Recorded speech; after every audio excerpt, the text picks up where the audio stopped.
Hello friends, आज की इस वीडियो में हम बात करेंगे कैंडल्स रैंक ऑर्डर कोरिलेशन के बारे में, जिसे हम कैंडल्स टाउ भी कहते हैं और कैंडल्स टाउ को टाउ सिंबल से डिनोट करते हैं। तो चलिए जानते हैं कैंडल्स टाउ क्या होता है। दोस्तों, कैंडल्स टाउ एक नॉन पैरामीट्रिक टेस्ट है जो रैंक डेटा के कॉलम्स के बीच में रिलेशनशिप को मेजर करता है। और जो हम कैंडल्स टाउ कैलकुलेट करते हैं, यानी कि जो टाउ कोरिलेशन कोफिशिएंट होता है, उसमें हमारे पास वैल्यूज़ जो आती हैं वो होती हैं 0 to 1 के बीच में।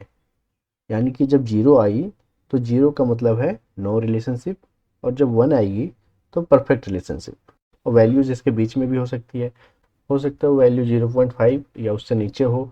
तो अगर 0.5 या 0.5 के बीच में वैल्यू है तो उसे कह सकते हैं वीक रिलेशनशिप, और 0.5 से 1 के बीच में है, जितना ज़्यादा होगा उतना ज़्यादा वो स्ट्रॉन्ग रिलेशनशिप होगा। तो कैंडल्स टाउ को जो हम कैलकुलेट करते हैं उसके लिए एक फार्मूला होता है। फार्मूला क्या होता है? Tau equal to 2 into S divided by N into N minus one. यहाँ पे एस क्या है? एस स्कोर्स हैं, एन नंबर ऑफ ऑब्जेक्ट्स हैं। तो चलिए दोस्तों, इसके बाद मैं एक न्यूमेरिकल से आपको समझाता हूँ कैंडल्स टाउ कैसे कैलकुलेट करेंगे। यहाँ पे देखिए एक एग्जांपल है जिसमें आप देख सकते हैं एक्स और वाई दो स्टूडेंट्स हैं और उनको बोला गया है 4 डिफरेंट ऑब्जेक्ट्स के लिए उनको अपना प्रेफरेंस बताना है। किस बेसिस पे? By giving points out of 10। 10 में से मार्क्स देके उनको प्रेफरेंस बताना है कि किस ऑब्जेक्ट के लिए ए बी सी डी हमारे पास अलग अलग ऑब्जेक्ट्स हैं, उन किस ऑब्जेक्ट्स के लिए उनकी क्या प्रेफरेंस है। अब हमें देखना ये होगा कि क्या उनकी प्रेफरेंस आपस में एक दूसरे से रिलेटेड है। दोनों स्टूडेंट्स जो हैं एक्स वाई, उन्होंने जो अपनी प्रेफरेंस बताई हैं उनकी प्रेफरेंस आपस में रिलेट कर रही हैं कि नहीं। तो चलिए अब इसको सॉल्व करते हैं और देखते हैं उन दोनों के प्रेफरेंस में कोई रिलेशनशिप है या नहीं है। तो यहाँ पे देखिए डेटा टेबल है हमारे पास। इसमें एक्स और वाई दो स्टूडेंट्स हो गए और ए बी सी डी हमारे पास क्या हो गए? ये ऑब्जेक्ट्स हो गए। एक्स वाई स्टूडेंट्स ने A B C D object के लिए अपनी अपनी प्रेफरेंस यहाँ पे बताई है। यहाँ पे आप देख सकते हैं एक्स की प्रेफरेंस यहाँ पे इस रो में है और वाई की इस रो में। अब हमारा फर्स्ट स्टेप क्या होता है इसको कैलकुलेट करने के लिए? स्टेप 1 होता है ranking the data of X and Y. इसकी हम पहले रैंकिंग करेंगे। रैंकिंग आपको इंक्रीजिंग या डिक्रीजिंग ऑर्डर में करना है। तो इस एग्जांपल में आप देख सकते हैं इंक्रीजिंग ऑर्डर में किया हुआ है। अब यहाँ पे एक्स के लिए देखते हैं, सबसे छोटा यहाँ पे क्या है? 2।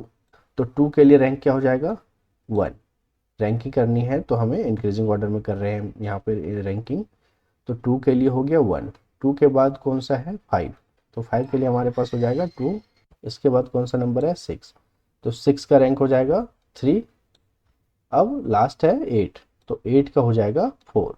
इसी तरीके से y का कर लेंगे। अब y में आप देखिए क्या है, यहाँ पे सबसे छोटा कौन है? 4। तो 4 का रैंक हो जाएगा 1, और 4 के बाद 6, तो 6 का हो जाएगा 2। उसके बाद 8, 8 का 3, 9 का 4। तो ये हमने रैंकिंग कर ली इंक्रीजिंग ऑर्डर में, और जिस ऑब्जेक्ट का जो रैंक आया उसके सामने हमने उस रो में या कॉलम में जो भी सेल है उसमें हमने लिख दिया। अब सेकंड स्टेप हमारा क्या होता है? To rearrange the data in X in order of 1 to n। अब इस केस में हमारे पास कितने हैं? n क्या होगा? 4। टोटल नंबर ऑफ ऑब्जेक्ट कितने हैं? 4। तो इसको हम रीअरेंज करेंगे। तो x के लिए पहले रीअरेंज करेंगे इंक्रीजिंग ऑर्डर में 1 2 3 4। जो रैंक है उसको हम इंक्रीजिंग ऑर्डर में, पहले हमने ऑब्जेक्ट्स को रैंक किया था इंक्रीजिंग ऑर्डर में, अब जो रैंक आया है उसको हम लिखेंगे इंक्रीजिंग ऑर्डर में 1 2 3 4। तो 1 किसके लिए था? डी के लिए, तो इसके सामने डी हो गया। 2 था सी के लिए, 3 था ए के लिए, और 4 था बी के लिए। तो ये हमने यहाँ पे स्टेप 2 में कर लिया।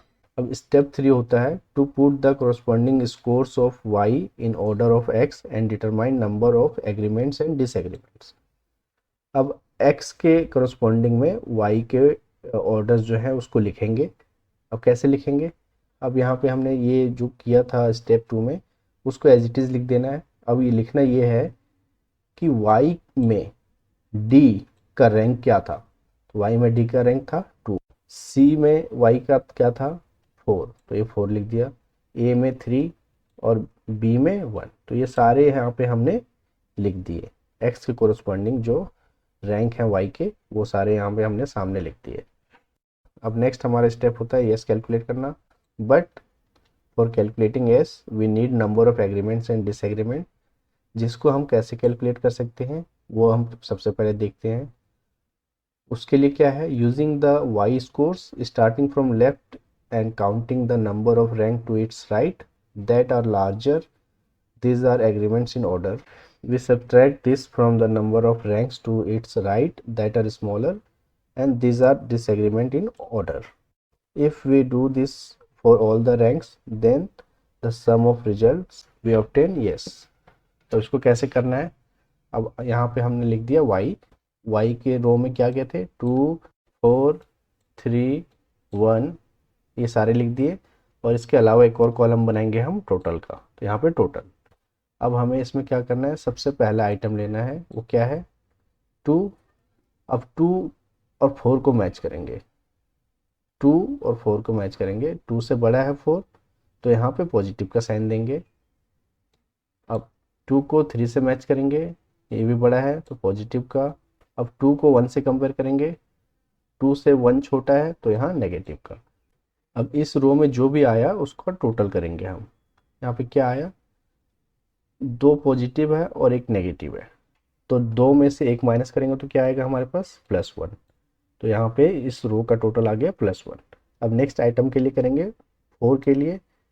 अब 4 को कंपेयर करेंगे 3 से, 3 छोटा है तो नेगेटिव, 1 भी छोटा है तो नेगेटिव, तो यहाँ पे क्या आ गया 2 नेगेटिव्स तो -2। अब नेक्स्ट हमारे पास क्या है ऑब्जेक्ट 3। अब 3 को कंपेयर करेंगे नेक्स्ट कॉलम में, 1 से, 1 छोटा है तो नेगेटिव, तो यहाँ पे क्या आ गया, यहाँ पे एक ही नेगेटिव है तो एक -1। नेक्स्ट हमारे पास बच गया 1, तो 1 को कंपेयर करने के लिए कोई है नहीं, तो ये क्या हो जाएगा, कुछ आएगा नहीं इसमें, तो ये हो गया 0। अब नेक्स्ट हम इसका निकालेंगे ग्रैंड टोटल, जैसे हम कहेंगे यस, तो यस में क्या हो जाएगा, जो इस टोटल के कॉलम में आया उसको हम ऐड करेंगे, 1 -2 -1 और -1 -2, तो ग्रैंड टोटल यानी कि यस हमारा आ गया -2। अब फॉर्मूला का यूज़ करके हम कैलकुलेट कर लेंगे टी यानी कि टाउ। स्टेप 4 हमारा होता है टाउ कैलकुलेट करने का, कैंडल टाउ। तो उसका फॉर्मूला मैंने पहले बताया है, उसका फॉर्मूला होता है T = 2s divided by n into n-1। अब s हमारे पास है, s क्या है -2, तो 2 इंटू -2 डिवाइडेड बाय n कितना है 4, नंबर ऑफ ऑब्जेक्ट्स कितने थे 4, तो 4 इंटू 4 -1। इसको सॉल्व करेंगे 2 इंटू 2 4, बस साइन माइनस का आएगा क्योंकि यहाँ पे -2 है, -4 हो गया, डिवाइडेड बाय, पहले ब्रैकेट सॉल्व करेंगे यहाँ पे, 4 - 1 3, 3 इंटू 4 12, तो हमारे क्या आ गया -4 डिवाइडेड बाय 12। जब इसको सॉल्व करेंगे तो हमारा आ जाएगा टाउ इक्वल टू -0.33, तो टाउ हमारा आ गया -0.33। तो हम कह सकते हैं tau equal to 0.33 is a major of agreement between the preference of x and y। ये जैसे कि टाउ यहाँ पे माइनस में आ रहा है तो नेगेटिव कोरिलेशन है, अगर पॉजिटिव में आता तो पॉजिटिव कोरिलेशन होता, और जितना ज़्यादा आता 0 से 1 के बीच में तो उसे हम स्ट्रॉन्ग या वीक कहते हैं। तो दोस्तों ऐसे हम सॉल्व करते हैं कैंडल्स टाउ के न्यूमेरिकल्स।